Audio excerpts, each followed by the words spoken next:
Socialism എന്ന ആശയം പിന്തുടരുന്നവരാണ് കമ്മ്യൂണിസ്റ്റുകാരെന്നാണ് അവർ വലിയ വായിൽ എപ്പോഴും പറയുന്നത് നമ്മൾ കേട്ടിട്ടുള്ളത്. സോഷ്യലിസം എന്ന് പറയുന്നത് പണക്കാരിൽ നിന്ന് പാവപ്പെട്ടവനിലേക്ക് എത്തിക്കുക എന്നുള്ളതാണ്. പക്ഷേ നമ്മളിപ്പോൾ കണ്ടുവരുന്നത് പാവപ്പെട്ടവനിൽ നിന്ന് പണക്കാരനിലേക്ക് എങ്ങനെ എത്തിക്കാമെന്നാണ് സർക്കാർ റിസർച്ച് ചെയ്തുകൊണ്ടിരിക്കുന്നത്. ലോട്ടറി, മദ്യം ഉൾപ്പെടെയുള്ള കാര്യങ്ങൾ എടുത്ത് പരിശോധിച്ചാൽ നമുക്കത് കൃത്യമായി മനസ്സിലാക്കാൻ സാധിക്കും. എന്നിട്ടും എന്തിനാണ് ഈ പാവങ്ങളെ ഈ ലോട്ടറിയുടെയും, സർക്കാരിന് ഏറ്റവും കൂടുതൽ വരുമാനം ലോട്ടറിയും മദ്യവുമാണ്, ഇത് വാങ്ങുന്നത് താഴെത്തട്ടിലുള്ളവരും, എന്നിട്ടും സോഷ്യലിസം എന്ന വാദം ഉയർത്താൻ ഇവർക്ക് നാണമില്ല എന്നാണ് ചോദ്യം. നല്ല നിരീക്ഷണമാണ്. സോഷ്യലിസത്തിൻ്റെ ഒരു റിവേഴ്സ് സോഷ്യലിസം കേരളത്തിൽ നടപ്പാക്കുന്നതായിട്ടോ നമുക്ക് നിരീക്ഷിക്കാം. കാരണം ഈ സമൂഹത്തിൻ്റെ ഏറ്റവും അടിത്തട്ടിലുള്ളവരെ ഉയർത്തുക, അതായത് ഏറ്റവും ഉയരത്തിലുള്ളവരെ, മേൽത്തട്ടിലുള്ളവരിൽ നിന്ന് അവരുടെ സമ്പത്ത് താഴെത്തട്ടിലേക്ക് പുനർവിന്യസിക്കുക, ഇതാണ് സോഷ്യലിസം എന്ന ഒരു വർക്കിംഗ് ഡെഫിനിഷനിൽ നമ്മൾ മനസ്സിലാക്കുന്നത്. പക്ഷേ അങ്ങ് പറഞ്ഞതുപോലെ കേരളത്തിൽ കാണുന്നത് കേരള സംസ്ഥാനത്തിൻ്റെ റവന്യൂ വരുമാനത്തിൻ്റെ 25% ഈ പാവങ്ങളിൽ നിന്നാണ് ജനറേറ്റ് ചെയ്യുന്നത്, ഉൽപ്പാദിപ്പിക്കുന്നത്.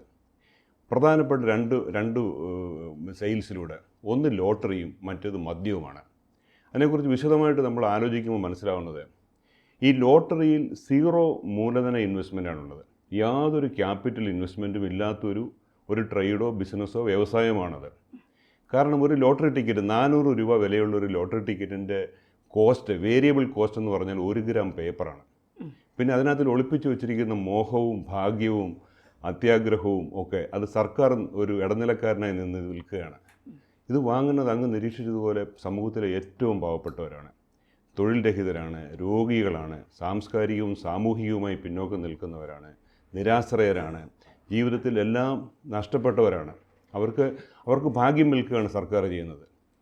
അതായത് നമ്മൾ 2022, 23, 24 10,000 കോടി രൂപയാണ് ലോട്ടറിയിൽ നിന്ന് ലക്ഷ്യം വെച്ചിരുന്നത്. അത് 12,500 കോടിയായി എന്നാണ് അനൗദ്യോഗികമായ കണക്കുകൾ സൂചിപ്പിക്കുന്നത്.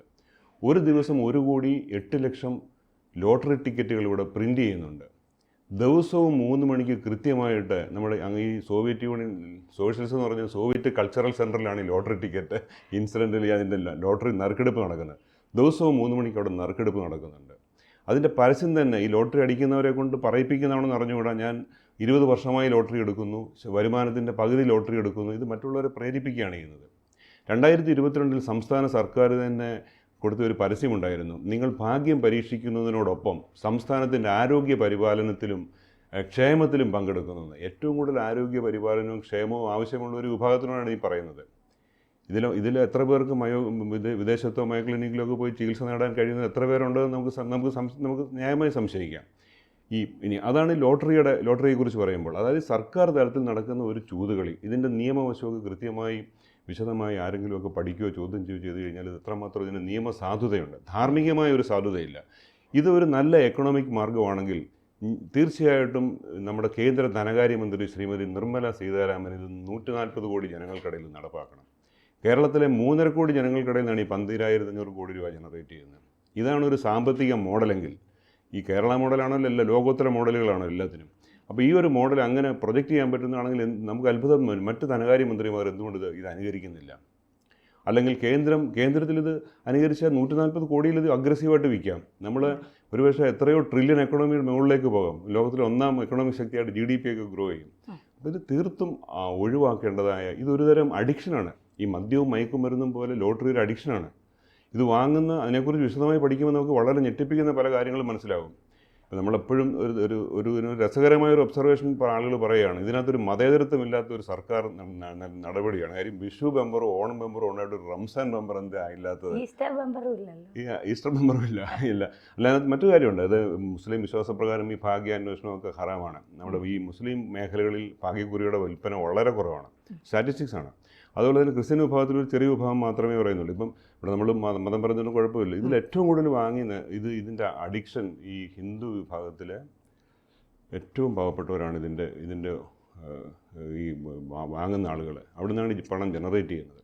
അതതിൻ്റെ ഒരു ചെറിയൊരു നിരീക്ഷണം പറയുന്നതേ ഉള്ളൂ. അപ്പം ലോട്ടറിയുടെ അവസ്ഥ ഇതാണ്. ഇനിയും അടുത്ത ഘടകം മദ്യം കേരളത്തിലെ ഒരു പ്രധാന വിപണന ഒരു നിത്യോപയോഗ സാധനമാക്കി മാറിയിട്ടുണ്ട്, അല്ലെങ്കിൽ മാറ്റിയിട്ടുണ്ട്. നമ്മൾ റോഡിൽ കൂടെ യാത്ര ചെയ്യുമ്പോൾ എവിടെയെങ്കിലും ഒരു ക്യൂ കണ്ടു കഴിഞ്ഞാൽ തീർച്ചയായിട്ടും അതൊരു ബെവ്കോയിലെ കടയുടെ മുമ്പിലായിരിക്കും, ഔട്ട്ലെറ്റ് ആയിരിക്കും. അപ്പോൾ മദ്യം വാങ്ങുന്ന ഒരു സാധാരണക്കാർക്ക് നിരീക്ഷിക്കാം ഒരു ബെവ്കോയുടെ ക്യൂവിൽ നിൽക്കുന്ന ആളുകളുടെ ആരോഗ്യസ്ഥിതി, അവരുടെ സാംസ്കാരികവും സാമൂഹികവുമായ ഒരു പ്രൊഫൈൽ, അവിടെ ആ ക്യൂ നിൽക്കുന്നത്. ഇങ്ങനെ ജനറേറ്റ് ചെയ്യുന്ന പണമാണ് അങ്ങ് പറഞ്ഞതുപോലെ അടുത്ത മേൽത്തട്ടിലേക്ക് ഇത് കൃത്യമായി കാണിക്കുന്ന ഒരു റെപ്രസെൻറ്റേഷനുണ്ട്. നമ്മുടെ സമൂഹത്തിനെ ഇത് ഇങ്ങനെ ഒരു പിരമിഡായിട്ട്, ഒരു ട്രയാങ്കിളായിട്ട് നമ്മൾ ഇമാജിൻ ചെയ്താൽ ഇതിൻ്റെ അടിത്തട്ടിലാണ് ഏറ്റവും ഈ മദ്യവും ലോട്ടറിയും വാങ്ങിക്കുന്ന ആളുകൾ. ഇതിൻ്റെ നടുക്കുള്ള മധ്യവർഗത്തിൽപ്പെട്ടവരാണ് ഭേദപ്പെട്ട വ്യാപാരം നടത്തുന്നവരെ, സർക്കാർ ഉദ്യോഗസ്ഥരെ, ഉദ്യോഗത്തിന് ശേഷം പെൻഷൻ വാങ്ങുന്നവരെ, NRIs ഒക്കെയുള്ള ഏറ്റവും മുകളിലുള്ള അതിസമ്പന്നർ. ഇപ്പോൾ കേരളത്തിൽ തന്നെ ഫോബ്സ് മാസികയിലേക്ക് വരുന്ന യൂസഫ് അലി, രവിപിള്ള, അല്ലെങ്കിൽ ഇവിടെ സ്വർണ്ണപ്പണയ വ്യാപാരം നടത്തുന്ന ചില കുടുംബങ്ങൾ, ഈ ഇൻഫോസിസിൻ്റെ സഹസ്ഥാപകൻ ക്രിസ് ഗോപാൽ, ഈ പേരുകളൊക്കെ ഇവിടെ അതിസമ്പന്നരാണ്. അവരൊക്കെ ലെജിറ്റിമേറ്റായിട്ട് പണം സമ്പാദിക്കുന്നവരാണ്. ഈ രണ്ട് സെഗ്മെൻറ്റിലും ഈ ഇൻകം സംസ്ഥാനത്തിന് ജനറേറ്റ് ചെയ്യാൻ പറ്റില്ല. ഈ ഏറ്റവും അടിത്തട്ടിൽ നിന്നാണ് ഈ ഇൻകം ജനറേറ്റ് ചെയ്യുന്നത്.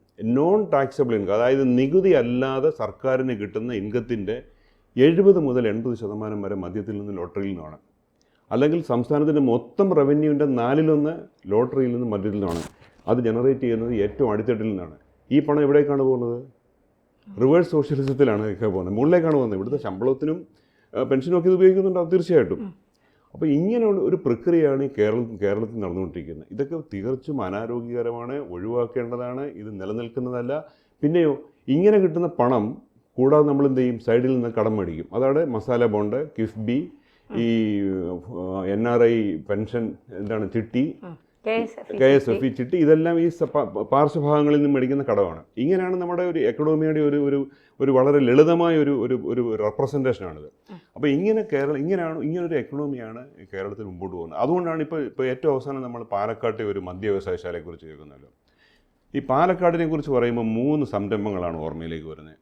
ഒന്ന്, കേന്ദ്ര ഗവൺമെൻറ് അവിടെ നടപ്പാക്കുന്ന IIT, ഏകദേശം 3000 കോടി രൂപയിലധികം ഇൻവെസ്റ്റ് ചെയ്തിട്ടുണ്ട്. ഏറ്റവും മിടുക്കൻ സമർത്ഥന്മാരായ സാങ്കേതിക വിദഗ്ധരെ പരിശീലിപ്പിക്കുന്ന സ്ഥലമാണ് IIT. അപ്പോൾ ഈ പാലക്കാട് IITയിലെ വിദ്യാർത്ഥികൾ നടത്തുന്ന ഗവേഷണമുണ്ട്, അധ്യാപകർ നടത്തുന്ന ഗവേഷണമുണ്ട്. ഈ ഗവേഷണ ഫലങ്ങളൊക്കെ പ്രയോജനപ്പെടുത്താൻ കേരള ഗവൺമെൻറ്റിന് അവിടെ വ്യവസായ സ്ഥാപനങ്ങൾ സ്ഥാപിക്കാം. അതാണ് ഒന്ന്. രണ്ടാമത്തേത്, അവിടെ ഒരു സ്മാർട്ട് ഇൻഡസ്ട്രിയൽ സിറ്റി വരികയാണ് കേന്ദ്ര ഗവൺമെൻറ്. ഏകദേശം 36,000 കോടി രൂപയോ മറ്റോ ആണ് അവിടെ ഇൻവെസ്റ്റ് ചെയ്യാൻ പോകുന്നത്. 50,000 തൊഴിൽ ലഭിക്കുമെന്നാണ് പറയുന്നത്. കേന്ദ്ര ഗവൺമെൻറ് 12 പ്രധാനപ്പെട്ട ഇൻഡസ്ട്രിയൽ കോറിഡോറുകൾ സ്ഥാപിക്കുന്നുണ്ട്. അതിലൊന്ന് ഈ പാലക്കാട് പുതുശ്ശേരിയാണ് തിരഞ്ഞെടുത്തിരിക്കുന്നത്. 100 ഏക്കറിൽ കൂടുതൽ സ്ഥലത്ത് അത് വരുന്നത്. അപ്പോൾ അവിടെ വ്യവസായ സ്ഥാപനങ്ങൾ വരുന്നുണ്ട്. അവിടെ വരുന്ന കേന്ദ്ര ഗവൺമെൻറ് കൊണ്ടുവരുന്ന പദ്ധതിയിൽ വരുന്ന വ്യവസായ സ്ഥാപനങ്ങൾ, ഫാർമസ്യൂട്ടിക്കൽ ഇൻഡസ്ട്രി, ഔഷധ നിർമ്മാണം. നമുക്കറിയാമല്ലോ, കേരളത്തിൽ ഈ പകർച്ചവ്യാധിയും കോവിഡും ഒക്കെ വന്നു കഴിഞ്ഞപ്പോൾ ഇവിടെ ഔഷധത്തിൻ്റെ അപര്യാപ്തത അറിയാൻ വരുന്നുണ്ട്. അപ്പോൾ നമ്മുടെ സംസ്ഥാന ഗവൺമെൻറ് ഒരു മുൻഗണനാ പ്രാതിനിധ്യം കൊടുത്തിരുന്നെങ്കിൽ ഈ മദ്യ വ്യവസായശാലയ്ക്ക് പകരം ഗവൺമെൻറ്റിനോട് ഔഷധശാല നിർമ്മിക്കാമായിരുന്നു. കോവിഡ് സമയത്ത് ഓക്സിജൻ്റെ ദൗർലഭ്യം മനസ്സിലാക്കില്ല, ഓക്സിജൻ പ്ലാന്റുകളില്ല എന്ന് പറഞ്ഞു. നമ്മുടെ ഈ പകർച്ചവ്യാധികൾ വരുമ്പോൾ നമുക്ക് അത് പരിശോധിക്കാൻ ഒരു വൈറോളജി ഒരു ലാബോറട്ടറി ഇല്ല എന്നുള്ളത് അറിയാമല്ലോ. പക്ഷേ ഇതിനൊക്കെ അതീതമായിട്ട് ഈ മദ്യ വ്യവസായശാലകൾ വരുന്നതിൻ്റെ രാഷ്ട്രീയവും മദ്യവും തമ്മിലുള്ള ബന്ധം വളരെ ദുരൂഹമാണ്. ഉദാഹരണത്തിന് ഈ പാലക്കാട്ട് വരുന്ന മദ്യ വ്യവസായശാല കൊണ്ടാണ് അധികാരം നഷ്ടപ്പെട്ട ഏറ്റവും അവസാനത്തെ ആളാണ് അരവിന്ദ് കെജ്രിവാൾ. ഈ ഒയാസിസ് പ്രൈവറ്റ് ലിമിറ്റഡ് എന്ന് പാലക്കാട് എലപ്പുള്ളിയിൽ വരുന്ന ആ മദ്യ വ്യവസായശാലയുടെ ഒരു ഡയറക്ടറെ ശ്രീ അരവിന്ദ് കെജ്രിവാളിനൊപ്പം ജയിലിലായിരുന്നു. അത് കേന്ദ്രത്തിന്റെ ഒയാസിസിനെ കേന്ദ്ര ഗവൺമെന്റ് ഒരു പ്രത്യേക ദൗത്യത്തിന് തിരഞ്ഞെടുത്തിട്ടുണ്ട്. നമ്മുടെ ഈ മോട്ടോർ വെഹിക്കിളിലെ ഫ്യൂവലില് ഇന്ധനം, ഈ പെട്രോളിന്റെ അളവ് കുറച്ചുകൊണ്ട് വരേണ്ടത് കേന്ദ്ര ഗവൺമെന്റ് ആവശ്യമാണ്. കാര്യം പെട്രോളിയം ഇറക്കുമതി കുറയ്ക്കണം, വിദേശ നാണ്യ ശേഖരം നമുക്ക് കൂടുതൽ വേണം, അതുപോലെ തന്നെ മലിനീകരണം കുറയ്ക്കണം പെട്രോൾ കത്തിച്ചുള്ള. അതുകൊണ്ട് ഈ ഫ്യൂവലിൽ ഇന്ധനത്തിൽ 20% ഈഥൈൽ ആൽക്കഹോൾ ചേർക്കണം എന്ന് കേന്ദ്ര ഗവൺമെൻറ് തീരുമാനമെടുത്തിട്ടുണ്ട്. അതിനുവേണ്ടി ഒയാസിസിനെ കേന്ദ്ര ഗവൺമെൻറ് അംഗീകരിച്ചിട്ടുണ്ട്. അല്ലാതെ ഈ വൈനും ബ്രാൻഡിയും ബിയറും ഉണ്ടാക്കാൻ വേണ്ടി അല്ല കേന്ദ്ര ഗവൺമെൻറ് അംഗീകരിച്ചിരിക്കുന്നത്. ഈ ഒയാസിസ് ഫാക്ടറിക്ക് എക്സ്ട്രാ ന്യൂട്രൽ ആൽക്കഹോൾ ENA എന്ന് പറഞ്ഞ് ഈ കുടിക്കാൻ ഉപയോഗിക്കുന്ന ആൽക്കഹോൾ എന്ന് പറഞ്ഞാൽ ഈഥൈൽ ആൽക്കഹോൾ C2H5OH എന്ന് പറഞ്ഞ ഒരു ഓർഗാനിക് സംയുക്തമാണ് ഈ കുടിക്കുന്നത്. അപ്പോൾ അതിന് മറ്റും വലിയ ഇൻഡസ്ട്രിയൽ യൂസേജ് ഉണ്ട്. അതിനാണ് കേന്ദ്ര ഗവൺമെൻറ് അംഗീകരിച്ചിരിക്കുന്നത്. അങ്ങനെ കേന്ദ്ര ഗവൺമെൻറ് അംഗീകരിച്ച സ്ഥാപനത്തിനോട് സംസ്ഥാന സർക്കാർ ആവശ്യപ്പെടുകയായിരുന്നു മദ്യം ഉണ്ടാക്കി കൊടുക്കാൻ. ഈ പറയുന്നതിൻ്റെ സത്യാന്വേഷണം ഇതാണ് മനസ്സിലാകുന്നത്. കേന്ദ്ര ഗവൺമെൻറ് അവരെ നിയോഗിച്ചിരിക്കുന്നത് ഇൻഡസ്ട്രിയൽ പർപ്പസിന് എക്സ്ട്രാ ന്യൂട്രൽ ആൽക്കഹോൾ വ്യാവസായിക അടിസ്ഥാനത്തിൽ ഉണ്ടാക്കാനാണ്. അല്ല, അപ്പോൾ കേന്ദ്ര സർക്കാരിന് പറയാൻ ഇതില്ലേ, ഞങ്ങൾ മദ്യം ഉണ്ടാക്കാൻ തൽക്കാലം നിങ്ങൾ തയ്യാറാവണ്ട എന്നുള്ള ഒരു നിർദ്ദേശം കേന്ദ്രത്തിന്? അത് ആ സ്ഥാപനത്തിൻ്റെ ഓട്ടോണമിയുടെ ഭാഗമല്ലേ. ആ സ്ഥാപനത്തിന് മദ്യം ഉണ്ടാക്കാനുള്ള ലൈസൻസും ഉണ്ട്. ന്യൂട്രൽ ആൽക്കഹോൾ ഉണ്ടാക്കാൻ ലൈസൻസും ഉണ്ട്. കേന്ദ്ര ഗവൺമെൻറ് വരെ ന്യൂട്രൽ ആൽക്കഹോൾ ഉണ്ടാക്കാൻ പ്രയോജനപ്പെടുത്തുന്നു. സംസ്ഥാന ഗവൺമെൻറ് ബിയറും ബോട്ടിലിംഗ് പ്ലാന്റും വൈനും ബ്രാൻഡിയും ഉണ്ടാക്കാൻ ഉപയോഗിക്കുന്നു. അതാണ് വ്യത്യാസം.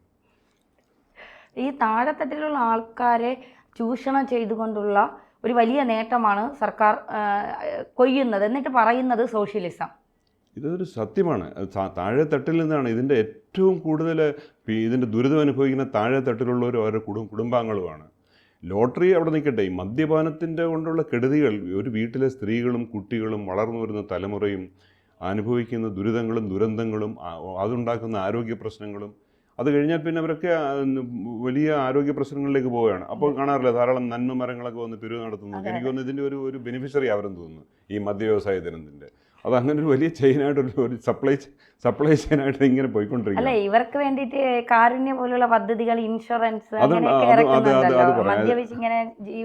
അതിൽ കേരള ഗവൺമെന്റ് ഒരു വളരെ രസകരമായ ഒരു പദ്ധതിയുണ്ട്. ഈ മദ്യം വ്യാപിപ്പിക്കുന്നതിനോടൊപ്പം മദ്യത്തിൽ നിന്ന് വിമുക്തി നേടാൻ വേണ്ടി ഗവൺമെന്റ് ഇതിൽ നിന്നുള്ള ഇൻകം ഉപയോഗിച്ച ആളുകളെ മദ്യത്തിൽ നിന്ന് പിന്തിരിപ്പിക്കും. ശരിക്കാൻ പറഞ്ഞാൽ അങ്ങനെ ഒരു പദ്ധതിയുണ്ട്. അതായത് ഈ മദ്യം വളരെ വ്യാപകമാക്കി ഇതിൽ നിന്നുള്ള ഇൻകം കൂട്ടിയിട്ട് ഇതിനെതിരെ കൂടുതൽ പ്രചരണം നടത്തും.